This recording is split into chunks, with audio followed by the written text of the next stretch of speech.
Hi friends, Ranju's media ടെക്കിലേക്ക് ഏവർക്കും സ്വാഗതം.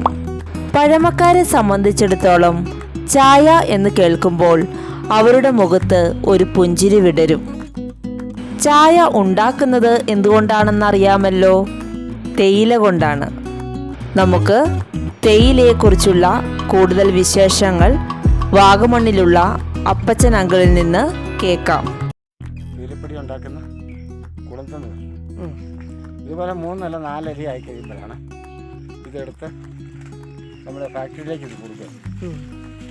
അവരവിടെ കൊണ്ടാണ് ഇത് തേയിലപ്പൊടിയാക്കി ഇടിച്ച് കിട്ടുന്നത്. ഇച്ചിരി വലിപ്പമുള്ള ഐറ്റങ്ങൾ വരും ഇതിനകത്ത്. ആഴ്ചയുള്ളതുണ്ട്, ഇച്ചിരി താഴ്ച കൂടിയുമുണ്ട്, ഇങ്ങനെ പല പൊക്കത്തിൽ വരുന്നുണ്ട്. ഇച്ചിരി തിളപ്പുള്ള കുളന്തായിരിക്കും. മൂക്കാത്ത മിഷനുണ്ട് ഈ വീഡിയോ, അതിങ്ങനെ പിടിച്ചോണ്ട് പോവാം. തേയില മണ്ടേക്ക് അത് കംപ്ലീറ്റ് കട്ട് ചെയ്ത് ഒരു ബാഗിലോട്ടായിരുന്നു. അത് മുറിച്ച് പോവാം. അതിങ്ങനെ വെട്ടുന്ന 2 സൈഡിൽ കൂടെ ഇതിൽ ഒന്ന് അങ്ങോട്ട് പോകും, ആ സൈഡിൽ ഇങ്ങോട്ട് പോകും.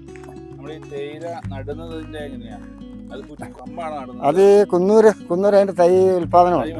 അവിടുന്ന് തൈ മേടിക്കുന്നത്. അവിടുന്ന് തൈ കൊണ്ടുവന്ന് നമ്മളിവിടെ ഇത് 2.5 ഈ ഇടയ്ക്കാപ്പ് 4 അടിയാണ്. ഒരു സൈഡ് 4 അടിയും ഒരു സൈഡ് 2.5 അടിയാണ്. അതിങ്ങനെ ഈ കോൺട്രോൾ ലൈൻ എന്ന് പറയും. അങ്ങനെ ലൈൻ അടിച്ചാണ് ഈ തേയില വെക്കുന്നത്. അത് വെക്കുന്നത് നമുക്ക് വെട്ടിയെടുക്കാനും ഒക്കെ ഉള്ള ലെവലിന് വേണ്ടിയിട്ടാണ് ഇത് വെക്കുന്നത്. ഒരു 3 വർഷം കഴിഞ്ഞാൽ 2 വർഷം കഴിഞ്ഞാൽ കുളം തീർക്കാനാണ്. ഇത് 4 വർഷം കൂടുമ്പോൾ ഈ ചെടി കവാത്ത് വെട്ടുക. ചുവടല്ല, ഇതുണ്ട് ഈ പൊക്കത്തിൽ നിന്ന് വെട്ടും. ഇത് ഈ പൊക്കത്തിൽ വെട്ടും.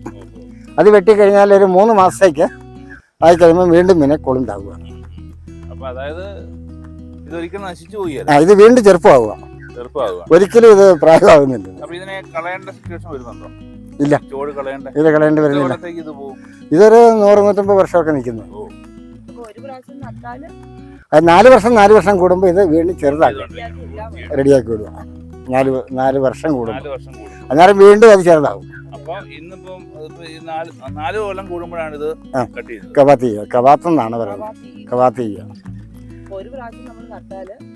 അത് പിന്നെ 4 വർഷം പുതിയതാണ്. അപ്പൊ ഒരിക്കലും ഇത് പ്രായം കാണിക്കും. 3 മാസം കഴിഞ്ഞാലാവും. 3 മാസം തൊട്ട് വീണ്ടും പിന്നെ 4 വർഷം വരെ ഇത് വീണ്ടും ആവുകയാണ്. അതാണ് തേയിലയുടെ ഒരു വർക്കെന്ന് തോന്നുന്നു. ഇത് എടുക്കാതെ വരുമ്പോൾ ഇതുകൊണ്ട് ഇതുപോലെ പൊങ്ങിപ്പോവും. അത് പോയി കഴിഞ്ഞാൽ പിന്നെ തണ്ടാവും. ആ തണ്ട അതാ ഈ മുളകമ്പി. അതുപോലെ ഇല്ല, അത് വെക്കല. അതുപോലെ വെക്കല. ഇതുപോലെ എടുക്കാതെ വന്നു കഴിഞ്ഞാൽ ഇതുപോലെ വലിയ തണ്ടായി പോകും. തണ്ടായി കഴിഞ്ഞാൽ പിന്നെ അത് പിന്നെ ഉപയോഗിക്കാൻ പറ്റില്ല. ഇതുപോലെ തണ്ടുകളായി പിന്നെ കവാത്ത് ചെയ്ത് ആയി പിന്നെ താക്കണം. ഇതുണ്ടാവും നമുക്ക്. ഇതുണ്ട് ഇങ്ങനെ ഈ കുളന്തേ നമുക്ക് ഉപയോഗിക്കാൻ പറ്റുള്ളൂ. ഇത് പിടിച്ച് കളയാം. ഈ കുളന്തേ ഈ പരുവ ഏത് സമയത്ത് ഏത് പൊക്കം ഉണ്ടെങ്കിലും ഈ മോഡൽ എടുത്ത് കിട്ടണമെങ്കിൽ അത് കുഴപ്പമില്ല. ഇത് നമുക്കിത് വീട്ടിൽ കൊണ്ടായി ഇടിക്കണം. ഇത് ഈ കുളന്തേ ഇങ്ങനെ എടുത്തിട്ട് ചെറുതായിട്ടൊന്ന് വാടണം. വെളുത്തിട്ട് തണുത്തിട്ട് കഴിഞ്ഞ് വാടിക്കഴിയുമ്പോൾ നമ്മുടെ പഴയ ഉരലില്ല, ഈ ഒലക്കയ്ക്ക് ഇടിച്ച് എടുത്താൽ ഇത് തേയിലയാവും. ആദ്യ കാലങ്ങളിലൊക്കെ അങ്ങനെയായിരുന്നു. നമ്മൾ ഇടിച്ച് കഴിയുമ്പോൾ നല്ലപോലെ ഇത് ചതച്ച് വേലിത്തിട്ട് ഉണങ്ങി അത് അവിടെ നിന്ന് പൊടിച്ച് പിന്നെ തേയില വറുത്തെടുക്കുമായിരുന്നു നമ്മൾ. ഒരു 10-40 വർഷങ്ങൾക്കൊക്കെ മുമ്പ്. ആദ്യ കാലത്ത് അതായിരുന്നു. അന്ന് ഒറ്റ തേയിലേ ഉള്ളൂ. ഇത് പൊടിഞ്ഞ് കിട്ടുന്ന തേയിലേ ഉള്ളൂ. ഐറ്റങ്ങളോ?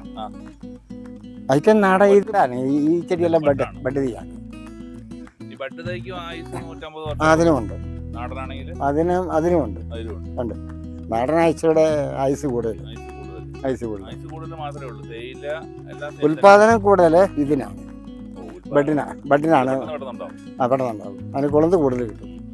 മറ്റേ 100 കിലോ കിട്ടുന്നിടത്ത് ഇത് 200 കിലോ കിട്ടും. അപ്പോൾ ഉൽപാദനം കൂടുതൽ വരും. അതാണ് തേയിലയുടെ ഇതൊരിക്കലും അവസാനിക്കുന്നില്ല. ഈ ABT ഒക്കെ വെച്ചിരിക്കുന്നത് ഒരു 200 വർഷത്തിനൊക്കെ മേലായിട്ടുണ്ട്. ആ തേയില ഇപ്പോൾ ഒരു പറിച്ച് പുതിയ പ്ലാന്റ് ചെയ്യുക. അത് പഴയ പ്ലാൻ.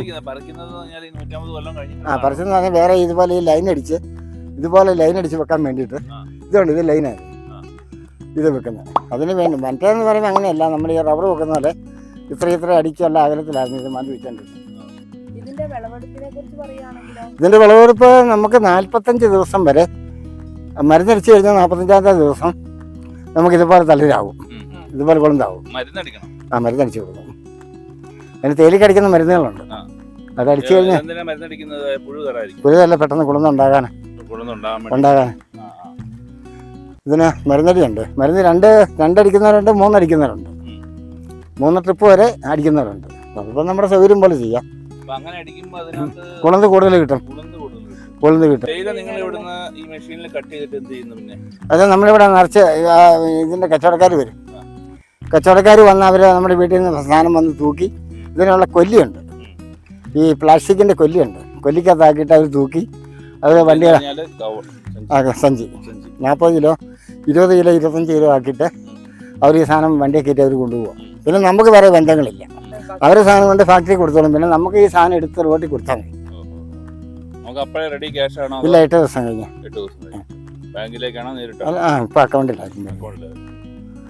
ഇപ്പം അക്കൗണ്ടിലാണ് പൈസ വരുന്നത്. ഇത് എടുക്കാനുള്ള ഏജന്റുമാരാണ് നമ്മൾ കൊണ്ടുപോകണം. ഇപ്പം നമുക്ക് ഏജന്റ് എടുത്തു കഴിഞ്ഞാൽ നമുക്ക് കൊണ്ടു കൊടുക്കാം.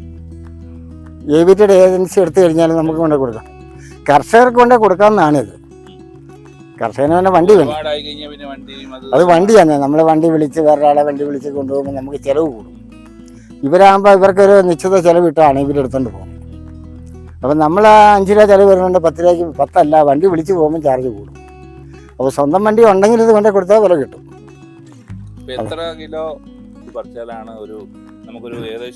ഇപ്പം നമുക്ക് ഇനി ഇപ്പം മഴ 5 കിലോയ്ക്ക് 1 കിലോ കിട്ടും.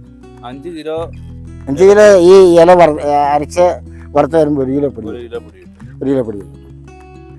ആ പൊടിക്ക് ഇവർക്ക് പല മാർക്കറ്റിലാണ് ഇതെടുക്കുന്നത്. ഇതൊരു 3, 4, 5 സൈസ് ആയിട്ട് ഇത് ആ മെഷീനെ തന്നെ തിരിയുന്നുണ്ട്. ഈ പരുവത്തിലുള്ള കുളന്താണ് നല്ല തേയിലയായിട്ട്. അപ്പോൾ നമ്മൾ വെട്ടി വരുമ്പോൾ ഈ സൈസൊക്കെ വരും. വെട്ടി വരുമ്പോഴേ ഈ മോഡൽ കുളന്തുകൾ എടുത്ത് പൊടി ഉണ്ടാക്കി കഴിഞ്ഞാൽ ആ തേയിലയ്ക്കാണ് ഏറ്റവും നല്ല ടേസ്റ്റ് കിട്ടുന്നത്. പിന്നെ അത് കമ്പനിക്കാരെടുക്കുമ്പോൾ അവരിങ്ങനെ നല്ല കുളന്തെടുത്ത് പൊടിയാക്കുന്നുണ്ട്. പിന്നെ മൊത്തത്തിൽ വരുമ്പോൾ എല്ലാ ഐറ്റവും വരും. ഇതിന്റെ ഏറ്റവും നല്ല ക്വാളിറ്റിയില ഇതൊക്കെ ഏറ്റവും ഇതാണ്. ഇതിന്റെ പൊടി എന്നൊക്കെ പറഞ്ഞാൽ 1000 രൂപയ്ക്കൊക്കെ മേളിൽ 1 കിലോയ്ക്ക് വിലയാണ്. താഴേക്ക് എല്ലാം കൂടെ വരുന്നതാണ് നമുക്ക് 240 രൂപ 220 രൂപയ്ക്ക് ലോക്കലായിട്ട് തരുന്നത്. നല്ല പൊടിക്ക് 1000 രൂപയ്ക്ക് മേളിൽ വിലയാണ്. അതിന്റെ ക്വാളിറ്റി പറയും. ഈ മോഡല് അവർ ഉണ്ടാക്കിയെടുത്താൽ അതിന് വിലയാണ്. അതൊരു ശകലം പൊടി ഇട്ട് കഴിഞ്ഞാൽ അതിനുള്ള ഇതാണ്. അപ്പോൾ അവർ ആവറേജ് വില ഇട്ടാണ് ഇത് തരുന്നത്. ഇത് തിരിയും. ഇതാണ് ഏറ്റവും നല്ലത്. എന്നാ ഗിരി, ഈ സൈസ് കുളന്തിന് അരച്ച് വരുന്ന പൊടിയുടെ വില എന്നാന്ന് നമുക്ക് പറയാൻ പറ്റില്ല. ഇത് 5 ഇത് ചിലപ്പം ഒരു 1000 കിലോ കുളന്തിനായിരിക്കും, ചിലപ്പോൾ ഒരു 100 കിലോ കുളന്തിനകത്ത് കിട്ടുന്നത്. അങ്ങനെയും ഇതിന്റെ വില എന്നാന്ന് നമുക്ക് പറയാൻ പറ്റില്ല. അതാണ് ആരാ ഉപയോഗിക്കുന്നത് നമുക്ക് പറയാൻ പറ്റില്ല. ഇത് മൊത്തത്തിലാകുമ്പോൾ തന്നെ നമുക്ക് അതിൻ്റെ ഇതാണ് നമുക്ക് കിട്ടുന്നത്. നമ്മുടെ AVTയുടെ എസ്റ്റേറ്റാണ് ആ കാണുന്നത്. ആ മഞ്ഞ് ആ ഫാക്ടറി ഉണ്ടോ, അവിടെ തേയില ഉൽപ്പാദിപ്പിക്കുന്നവർ, അവിടെ ആ AVT കുളന്ത് നമ്മുടെ ഇവിടുന്ന് കൊടുക്കുന്ന കുളന്ത് അവർ മേടിച്ചത് റെഡിയാക്കുകയാണ്. AVT പശുപ്പാറ എന്നത്, പശുപ്പാറ തേയില അവിടെ കൊണ്ട് അത് റെഡിയാക്കിയാണ് പൊടിയായിട്ട് വരുന്നത്. വിറക് കൊണ്ട് വറുത്ത എടുക്കുന്നത്. അവരങ്ങനെ കയറ്റി കാണിക്കും. എന്നാലും ഊട്ടിയിൽ തേയില വറക്കുന്നതാണ്. തേയില വറക്കുമ്പോൾ ഈ വിറക് കൊണ്ടാണ്, വിറക് ഉപയോഗിച്ചാണ് ഇത് വറക്കുന്നത്. അതിന് മറ്റു ഉപകരണങ്ങളൊന്നും അതിന് പറ്റത്തില്ല. ഗ്യാസോ കറണ്ടൊന്നും പറ്റില്ല. അത് വിറക് തന്നെയാണ് വേണം. AVTയുടെ അത് 50,000 കിലോ കുളത്ത് അവർ ഒരു ദിവസം അവർക്ക് അരയ്ക്കാനുള്ള ശേഷിയുള്ള ഫാക്ടറിയാണ്. 50,000 കിലോ 50,000 എന്ന് പറയുമ്പോഴത്തേനും 1000 കിലോ പൊടി 1000 അല്ല. ഇപ്പം 50,000 ആകുമ്പോൾ ഇപ്പം 20-25 രൂപ വിലയുണ്ട്. 12 10. അതിനെങ്ങനെ 25 കിലോ വരുന്നത്? 1 കിലോ കൊളുന്തിന്. നമുക്ക് ഒരു കിലോ കൊളുന്തിന് ഒരു 5 രൂപ കിട്ടുന്നത്. അല്ല, നമുക്കത് പണിക്കൂലിയല്ലേ കൊടുക്കുന്ന വില. 20 രൂപ 22 രൂപ ഉണ്ട്. അല്ല, ഞാൻ പറഞ്ഞ ലേബർ ചെലവാ പറഞ്ഞ 5 രൂപ. 5 രൂപ ലേബർ ചെലവാണോ? ആ ആ അപ്പൊ നമുക്ക് 22 രൂപയ്ക്ക് 5 രൂപ കുറച്ചിട്ടുള്ള 17 രൂപ 17 രൂപ നമുക്ക് കിട്ടും. 17 രൂപ. ലേബർ ചെലവാ പറഞ്ഞ. ലേബർ ചെലവ് ഫ്രീ എന്നല്ല പറഞ്ഞേ?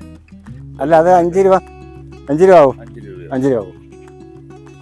അതിങ്ങനെയുള്ള ഫാക്ടറികളിലെ ടൈമിൽ എടുത്തോണ്ട് പോകുന്നു.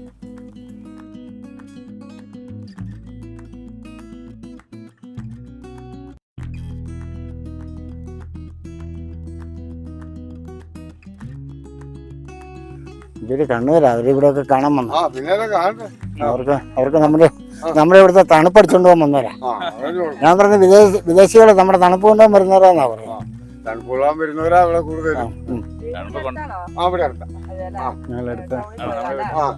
രാവിലെ പോയി 2 ചായയൊക്കെ കുടിച്ച് 2 ആൾക്കാരൊക്കെ കണ്ട് 2 വർത്താനമൊക്കെ പറഞ്ഞു വരുള്ളൂ.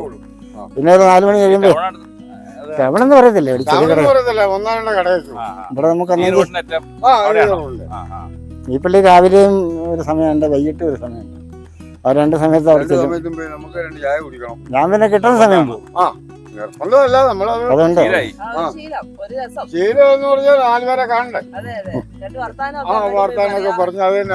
ഉള്ളിലിരിക്കുന്ന 2 കീച്ചൊക്കെ കീച്ചി ഞാൻ പോകുന്ന എങ്ങനെ വരിക. നമ്മൾ ഓരോ യാത്രയുടെ സമയം അനുസരിച്ച് അങ്ങ് ക്രമീകരിച്ചും അങ്ങ് വിടും. നമ്മൾ ഏതൊരു സമയത്ത് എത്തും. ഇപ്പൊ ഈ സമയം ആയതുകൊണ്ട് ഇച്ചിരി വെള്ളത്തിന്റെ ഒരു പ്രശ്നമുള്ളതുകൊണ്ട് രാവിലെ ഇറക്കും. അല്ല, പണിയുണ്ട് ഈ വെള്ളം നനയ്ക്കാനൊക്കെ ആയിട്ട് രാവിലെ ഇറങ്ങുമ്പോ. തിങ്കളാഴ്ച പുതിയ കട കേൾക്കാറുണ്ടോ? അല്ല, നാളെയാണ്. ഇതൊരു ടീ ഷോപ്പ്. പിന്നെ ചായ കുടിക്കാനുള്ള അല്ല, അപ്പൊ ഞങ്ങൾക്ക് അപ്പുറത്തോട്ട് പോകണ്ട. അല്ല, ഇവിടെ ചായ കുടിച്ചിട്ട് ഇങ്ങോട്ട്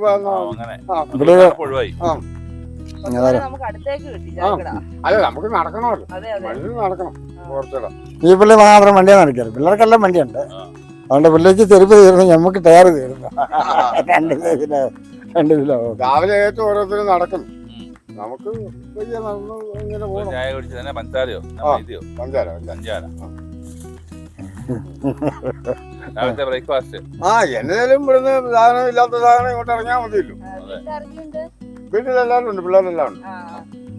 നമ്മുടെ വീട്ടിന്റെ അപ്പുറം ഇവിടുന്ന് സകലം അങ്ങോട്ടോ. ഇവിടെ ഞങ്ങളെല്ലാം അടുത്തടുത്ത ആൾക്കാരാ. എല്ലാം അടുത്തടുത്താ. സ്വന്തം പരിപാടിയാണോ? ഇല്ല, ഇന്ന് നമ്മളെ കള്ളുവേലിക്കൊരു പരിപാടി. അതിന്റെ നമ്മുടെ അവര് ഈ കുറുപ്പന്തറക്കാരാ. ഇവിടുന്ന് അപ്പുറത്തോട്ട് മൊത്തം വരിക. ഈ റോഡ് അങ്ങോട്ട് പോയി കഴിഞ്ഞാൽ റിസോർട്ടുകളാണല്ലോ അല്ലേ? ഇവിടുന്ന് അങ്ങോട്ട് മൊത്തം റിസോർട്ടാ. ആണോ? നമ്മുടെ വീട് കഴിഞ്ഞിട്ടായിരിക്കും. നമ്മുടെ എല്ലാം ഓരോരുത്തരും പണിയാ. ഈ റോഡിന്റെ ഈ മേഖലയാണ് മൊത്തം. ഈ പള്ളിയുടെ സ്ഥലമൊക്കെ അവര് കുറച്ച് പേര് മേടിച്ചിരിക്കുകയാണ്. മേടിക്കാൻ ആളുണ്ട്.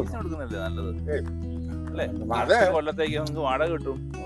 വിറ്റ് കഴിയുമ്പോ അങ്ങ് പോയി. നേരത്തെ ഇതുപോലെ മണ്ടയൊന്നും ആർക്കും വേണ്ടായിരുന്നു. ഈ ആരും പല നമ്മുടെ കർമ്മന്മാരുടെ സമയങ്ങളില് ഇതുപോലെ മണ്ട സ്ഥലം അന്ന് തള്ളിക്കളയല്ലേ. ഇവിടെയൊക്കെ സ്ഥലമാണെങ്കിൽ സെന്റിന് 2 ലക്ഷം രൂപ. ഇതൊക്കെ 2 ലക്ഷം രൂപ പട്ടം പഠിക്കും. ഒന്നും പറയണ്ട, നമുക്ക് തന്നെ. പിന്നെ വെള്ളം കുടിക്കാൻ ഇവിടെ ഒരു കായുണ്ട്.